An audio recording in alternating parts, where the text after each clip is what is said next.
Okay, great. Hi, everyone. Thanks for tuning in. I'm Meghna, a ML engineer at SigOpt, and today we're going to talk about efficient BERT, finding your optimal architecture with scalable hyperparameter optimization.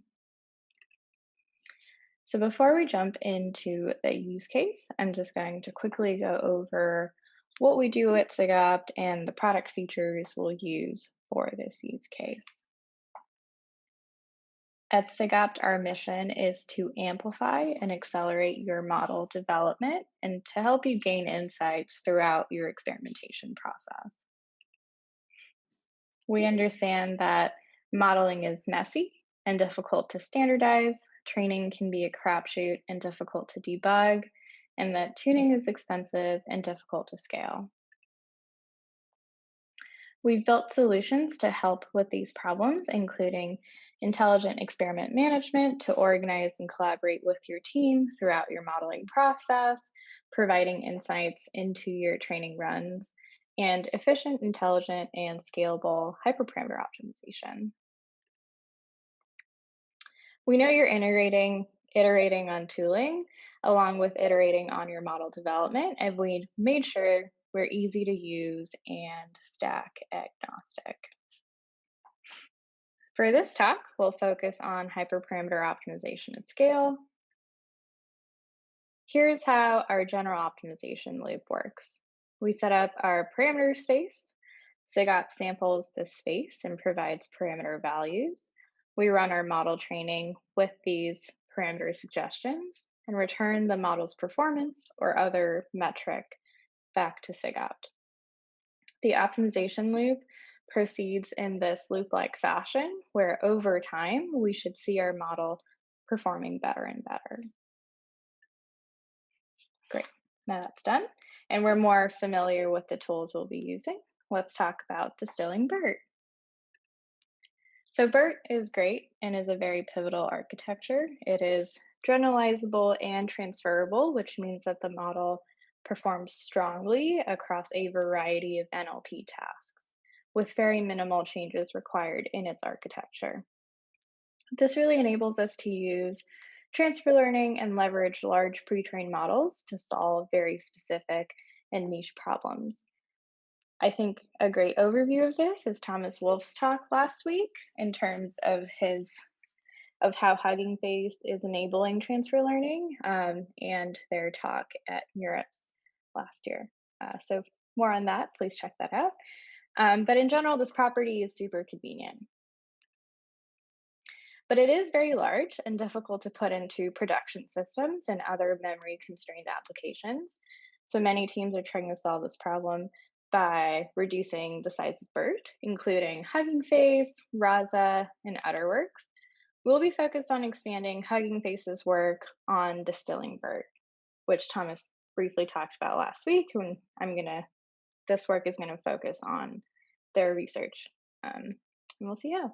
And specifically, we're gonna ask the two main questions of, can we understand the trade-offs between model size and performance when compressing BERT? And given these trade-offs, can we make informed decisions on a model architecture that works best for our specific needs? To answer these questions, let's focus on our use case, Distilling Bert for question answering. The dataset we'll be using is Squad 2. It is comprised of 35 topics ranging from the chemical properties of oxygen to the history of the Yuan dynasty. Each topic has a set of questions the model needs to understand and answer. Think of this as your standardized reading comprehension test where you're provided a paragraph and a set of questions, and you need to find the answers to those questions within the paragraph. Unlike Squad 1, Squad 2 introduces this concept of unanswerable questions, making it more challenging for models. So the data set is split 50-50 between answerable and unanswerable questions. For answerable questions to be marked as correct, the model has to find the exact string match within the passage. But for unanswerable questions, the model only has to classify that the question is unanswerable. This is not great, as the model can randomly guess that all questions are unanswerable and get a 50% accuracy. And we'll deal with this property of the data further down the line. For now, let's take a look at how distillation works. So, distillation is a technique to reduce the size of models where a large, cumbersome model, the teacher model, is compressed into a smaller model, the student model. During distillation, the teacher model is typically already trained on the data set, and the student model is being trained through the distillation process. Unlike most model training processes, the student model's loss function is a weighted loss over hard and soft target losses, where the hard target loss is just your classic loss function where the model is trained on the data set. And the soft target loss is this added component that allows the student to learn properties that the teacher has already learned. By combining both types of loss functions, the student uses this information to generalize the same way as the teacher model and typically reaches a higher performance than if it were to just be trained from scratch. So, overall, the goal of distillation is to get a trained student model that is smaller than the teacher and performs strongly on the data set. We'll use distillation as our technique to reduce the size of BERT and run it multiple times with different student model architectures. So our teacher model is BERT, pre-trained and fine-tuned for Squad 2, and we perform an architecture search during our optimization process to define the student model for each distillation cycle. Due to how distillation works, we also expect the student model to have learned properties from the teacher model that it wouldn't have been able to learn on its own. And a quick shout out to Hugging Face. Without their Transformers package and prior research on Distilling Bert, this project would not have been possible. So now that we have defined our distillation process at a high level, let's look at how we're going to define the student model. So we define the student model's architecture through suggestions from SigOpt, where SigOpt provides suggestions for the student model architecture as well as hyperparameters. And as much as we can, we seed the model with pre-trained weights from Distilling Bert, trained on the Toronto Book Corpus and the English Wikipedia. So now that we have defined our distillation process, let's look at what our baseline model is. For the baseline, we use the student model architecture from the Distilling Bert paper. The distillation process uses a low temperature and an equally weighted loss function across the hard and soft targets. And the SGD parameters used are the defaults from the Distilling Bert paper as well. So we're really just trying to keep everything as constant as possible.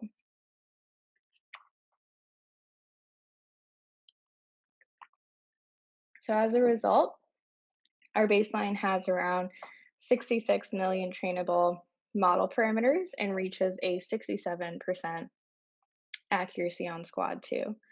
So by optimizing this distillation process, we're going to see if we can beat the baseline's accuracy and come up with a student architecture that's smaller than 66 million parameters. So let's take a look at our optimization process. As I said earlier, we're going to use SigOpt's HPO solution and specifically multi-metric Bayesian optimization to optimize the distillation process and perform our architecture search simultaneously. With this hyperparameter optimization technique, we're able to optimize for two competing metrics at the same time. And at the end of the optimization process, it'll populate a Pareto frontier where each point in the frontier is an optimal trade-off point where you cannot improve in one competing metric without sacrificing the other. More concretely, what this means for us is that we'll be concurrently optimizing for model performance versus model size, where we want to increase model performance and decrease model size of the student model. On the graph, we see again the baseline values for each metric that we're trying to beat.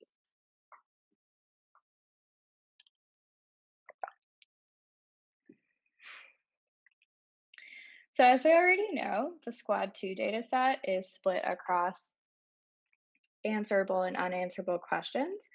This just means that if the model is trained poorly, it's easy for it to classify everything as unanswerable and randomly be 50% correct, most 50% correct.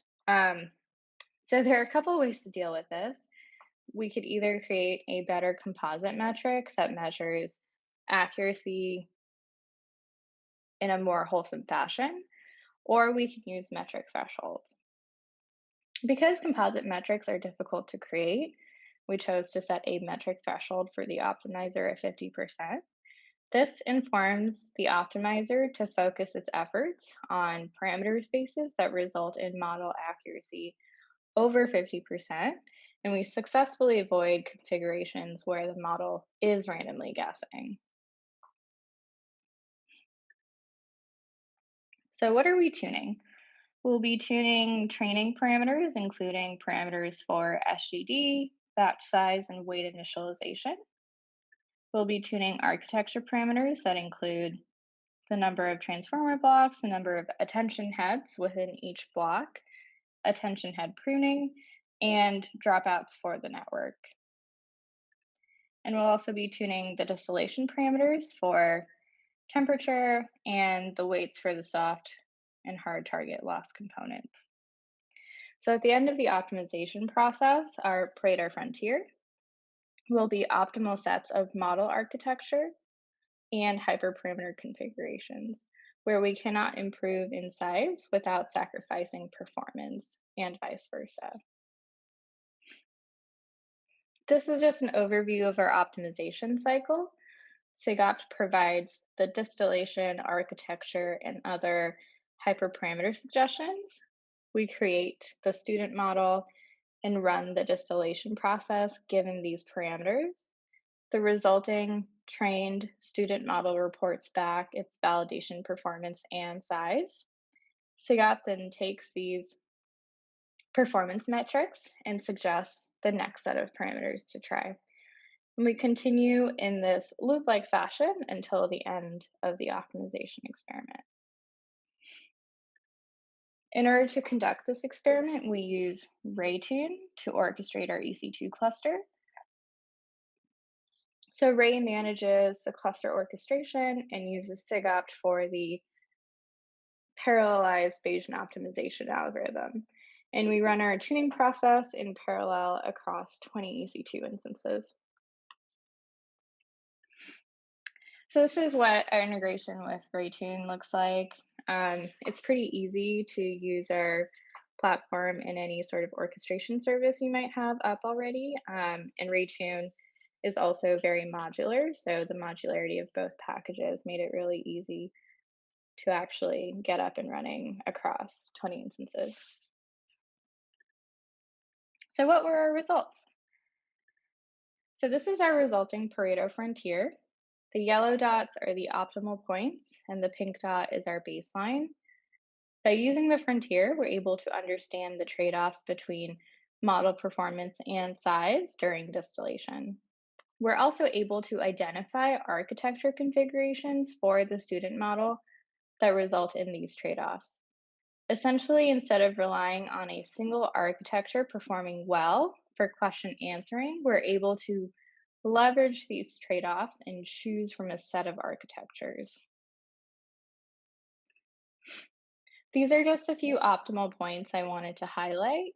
On the far left, we have our smallest student model architecture that performs as well as the baseline.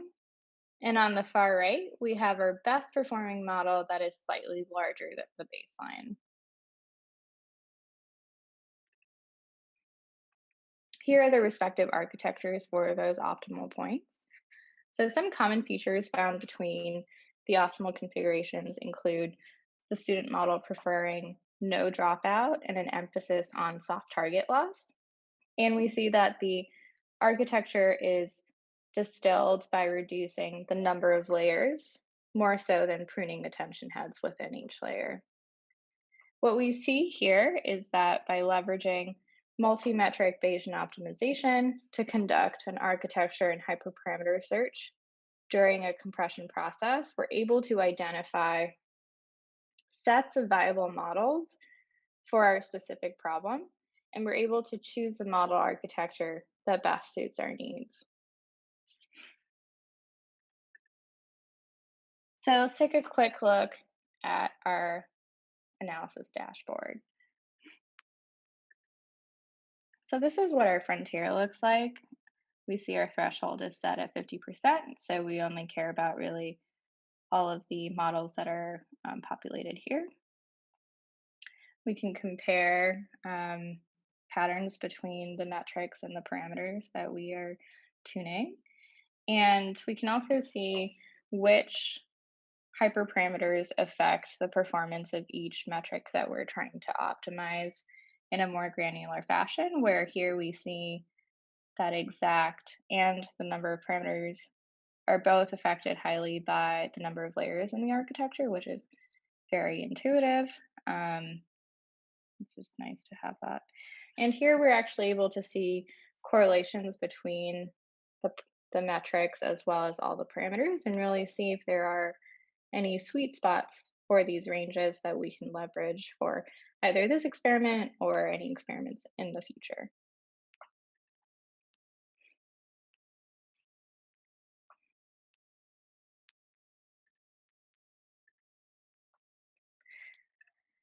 So this is all great, but we really want to know, was the model able to answer questions? So let's take a look at our best performing model. So our best performing model is at around a 70% accuracy. As we see in the graph, depending on the category, the model performs better or worse, with topics such as the Yuan dynasty, Warsaw, and steam engine being more challenging than others. To understand what's really going on, we're going to categorize misclassifications into 4 different categories. Mostly right, the model is off by either including more context words or things like punctuation. Mostly wrong, the model has gotten the answer completely wrong.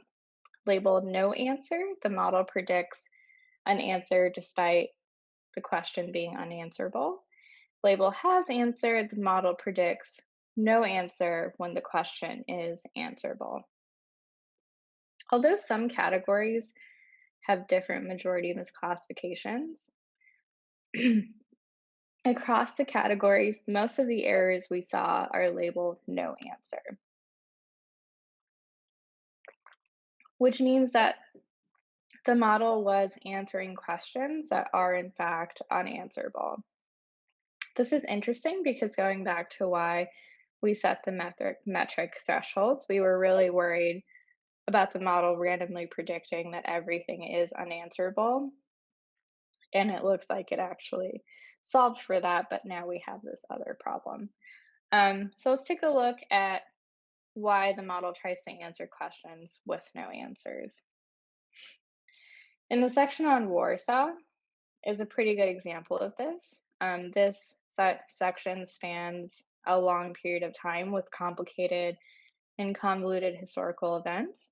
We see very similar nouns in each section take on a different role, where the main entity, the city of Warsaw, goes through many transitions and many different terms are used to describe the same place.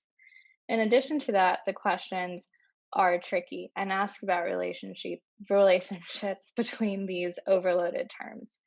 For example, for the passage above, one answerable question is whose army liberated Warsaw versus one unanswerable question is whose army liberated Duchy, where the text says Duchy of Warsaw and the model guesses Napoleon for both. So these entities are related but have nuances between them that the model isn't able to pick up. It's not able to differentiate between Warsaw and the Duchy of Warsaw, or really understand that these differences are due to a temporal transition that is described in the passage. And many missed questions similarly follow this pattern, and it's definitely something to look into for future work. So, why does this matter? By using scalable and intelligent hyperparameter optimization, we're able to easily understand trade offs made during distillation. And by understanding these trade offs, we're able to choose a model architecture that best suits our needs.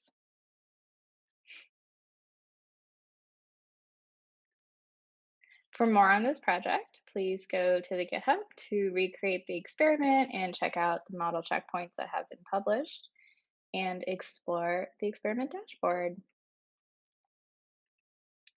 And for a limited time, you can sign up to use SigOpt for free. So if you're interested, please join our free beta. And thank you. I'm going to open it up for questions. A question from Anav. Would you like to ask that, or should I ask that on your behalf, Anav?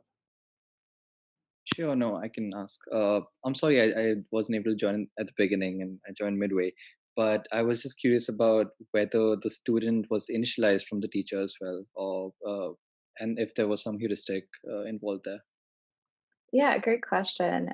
So I'm actually going to share my slide deck really quickly because I think I cannot do that right now. But so essentially, with the optimization cycle, so each optimization loop is a distillation cycle in itself. So the student model's architecture was chosen by the optimizer. So, like, let's say for my first loop, it was like just like a single transformer unit.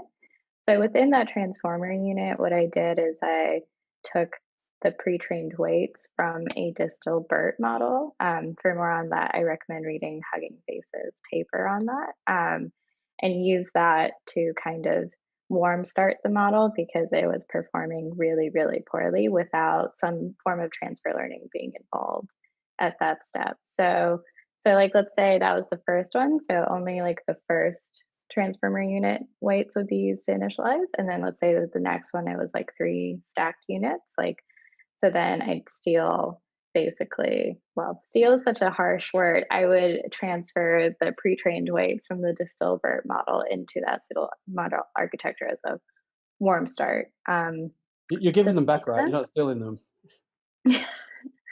Yeah. So does that make sense? I hope that It does, yeah, it does make a lot of Okay, sense. Just one very quick follow-up. Yeah. How about getting the weights from the teacher itself, just to warm start? So for those particular layers. I mean, that's a great option too. The architecture that I was permuting basically was closer to the Distilling Bert architecture more so than Bert. Like Distilling Bert is quite significantly smaller than Bert already. So it was just a more easy mapping, to be honest, in terms of like taking pre-trained weights from this architecture that's already kind of close to what I wanted to do versus trying to take the models from the teacher and have to cut things out in maybe a non-intuitive and non-trivial fashion. So yeah, but that is a great option. And the whole distillation process is actually really trying to use what the teacher has learned and teach the student. So in essence, that is also what happened, but it was not warm started with the teacher's weights. Great. Thank you so much, and thanks for the great talk. Yeah. Okay, we have a question here from Jeff. Would you like to ask that? And thank you, Max, for your comment about transfer learning being there. Sure. Can you hear me? Hi, Jeff. Yes. So yeah, could you briefly describe how the interface or contract works between Ray and the SigOpt infrastructure? So I'm picturing something like there's a template in Ray that gets submitted to SigOpt, and did you have to modify or extend Ray to build the SigOpt infrastructure?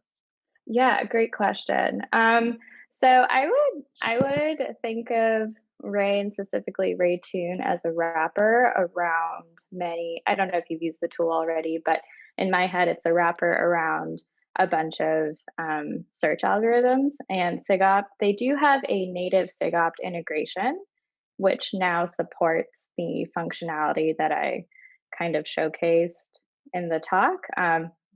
At the time when I was doing the project, that was not the case, but it was actually really simple to extend how their search wrapper works around the SigOpt feature to kind of include that as a possibility. More specifically, it was just like extending a single class and then calling ray.tune. I don't know if that answers your question.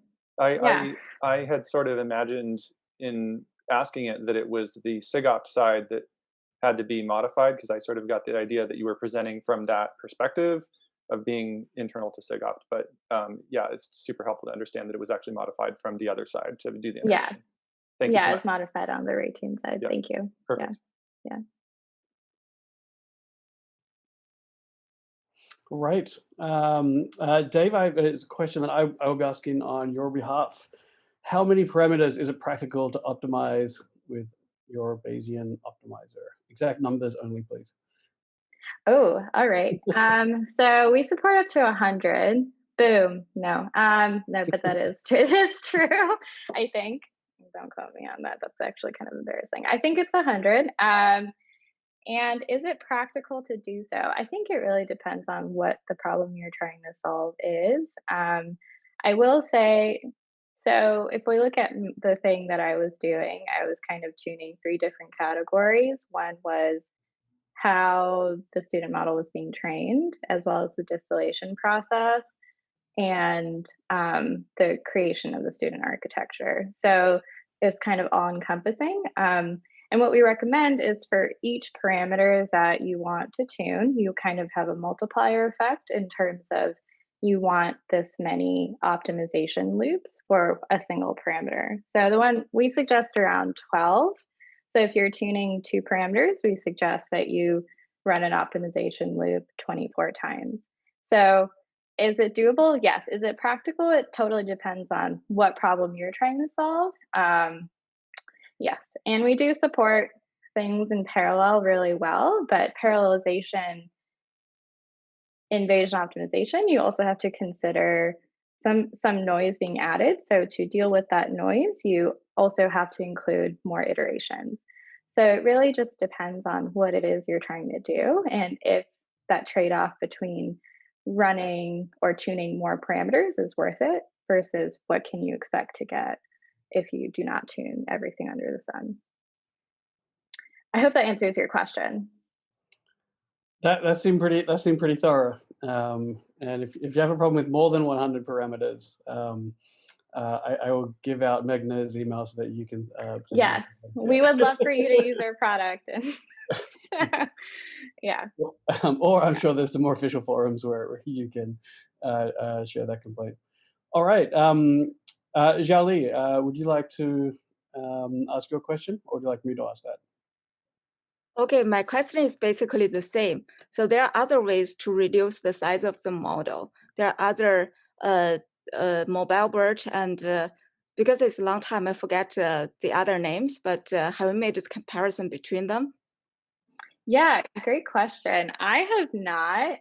So this work is very comprised of this single technique, but it would be really interesting to see, well, not only how the performance compares, but also to see if this process generalizes to other types of models and not just BERT. So my answer to your question is TBD.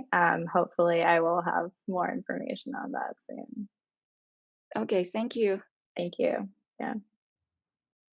Yeah, while we're right next to questions, I'll just add that I'd be super excited to see this applied to multilingual models. I'd be very interested to see the pros and cons of what happens when you have multiple languages and you're already kind of crowded in your parameter space, distributing the information across the different languages and increased number of tokens. So I think that's a really exciting area of research that I haven't seen much work in. Okay, Arnav, it looks like we have another question if you'd like to ask. Yeah, sure thing.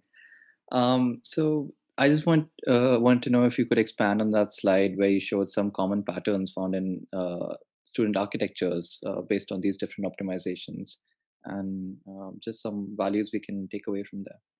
Yeah, great question. Let me pull it up. It's been a minute.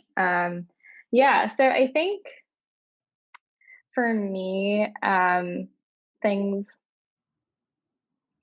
were pretty straightforward when I looked at it. In terms of like the model, the most efficient way of reducing the size is to take out entire transformer units from the network itself versus trying to prune attention heads, at least for distillation. I know there's other compression techniques that actually you prune the weights more so than taking out entire layers. It's also much more brute force, just taking out an entire layer. We also found that the the distillation process itself starts to heavily weight learning from the teacher model more so than learning from the data set. So if you look at the distillation loss, the weight for the soft targets were skewed very heavily compared to learning from the data set, which is interesting. I'm not sure what that implicates downstream, but we know that the performance is better for that. Those are really all the insights I have off the top of my head, but I'd be happy to like go through it and email you if I find anything really interesting beyond that. Sure, Yeah, that sounds great. Thank you. great. Thanks. And please ask questions in the chat if you have them. We don't have any right now. I have a follow-up one to that one. I think it's really interesting that the teacher model is weighted more heavily than the data. Do you think there are implications then if you were trying to do domain adaptation at the same time based on new data? Because my intuition would be that you would limit your ability to adapt to a new domain if most of the weight is coming from an older model.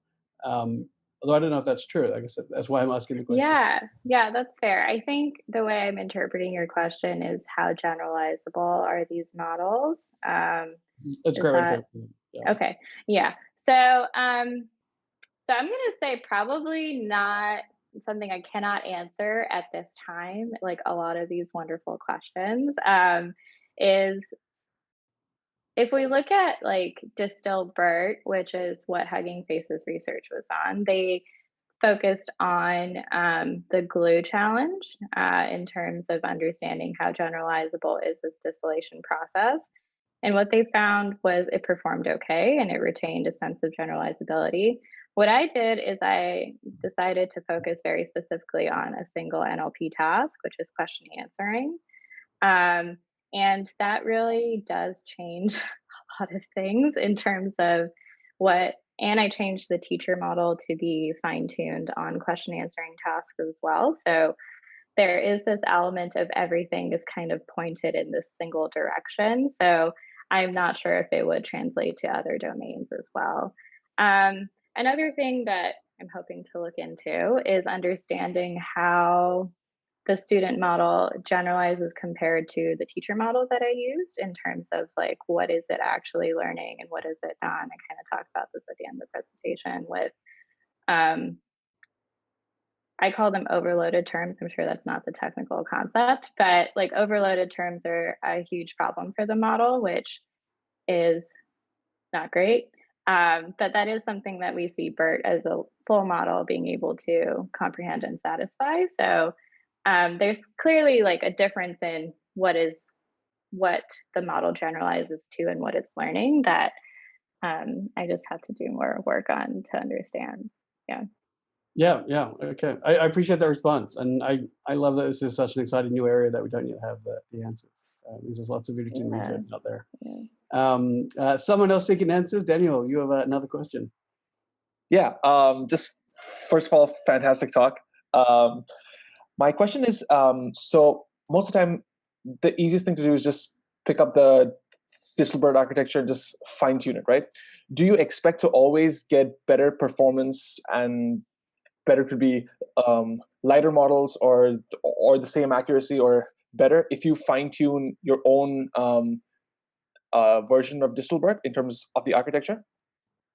Yeah, great question. So I'm going to make sure I understand it correctly. So you're asking me if it's better to fine tune an off the shelf or do this process. Is that right? Is that approximately correct? Yeah, I'm trying to find out whether it's almost obvious that you always have to kind of uh, fine tune your own Distilling Bert architecture because you're always bound to get something as good or better for your task. Yeah. Yeah.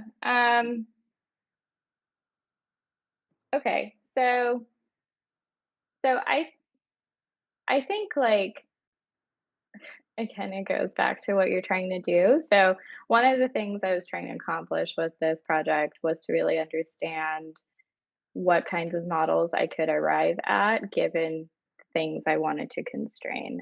So when I was looking at different papers, there was definitely a procedure that they were presenting, so distillation, and there's typically a single model architecture at the end that they recommend. So whether that's through quantization, other compression techniques, or distillation, there is like always just like a single model at the end. And what I wanted to explore is what are the trade-offs that are being done? Like what can I learn in this process? And will I be able to, at the end of the day, have a handful of models that I can take and put into production or put into some sort of product with memory constraints that works better for me.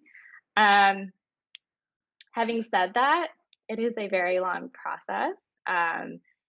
And if you can get the performance and memory needs that you need, taking an off the shelf model and fine tuning it, I think go for that first. Sure. Yep. There's just probably a lot more things that you're trying to solve and deal with that I think that's always a good starting point. It just wasn't what I wanted to do with Sure. this. Okay. Yeah.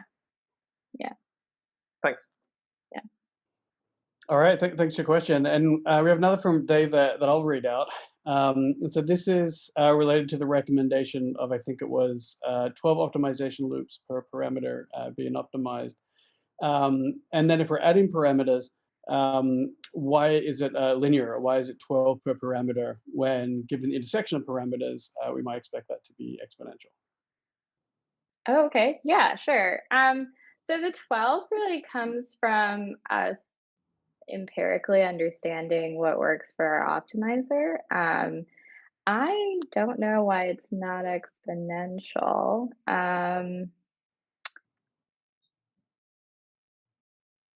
Why is it linear with the number of parameters?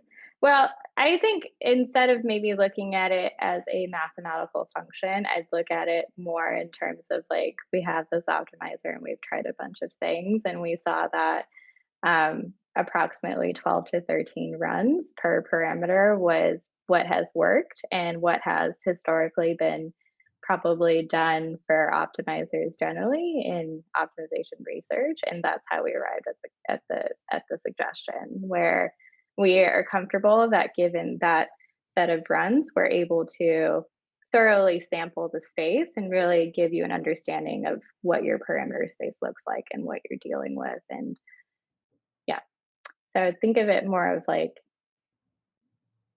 a number that was arrived at empirically versus a mathematical function. Again, I can follow up with you on that if you're really interested and look into it more. Yeah, great question. And obviously testable as well, right? I mean, very easy to map out the performance over different numbers of optimizations and parameters, and see whether that is linear or not. Yeah, totally. So you should sign up to use our product, do it yourself. There you go. Right. All right, Dave. We look forward to you publishing the paper about the linearity or non-linearity of optimization loops using SigOpt. All right. I guess more functional question. Do you have a link to the experimental code that you can share? Yeah. Jeff, you found my personal GitHub. Yes, let me link to the deck, the one on the deck. All right, we can add that to the meetup page as well. So if you don't grab it from the chat right now, it'll be there.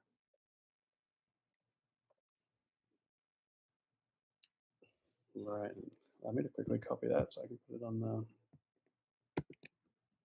on the meetup page.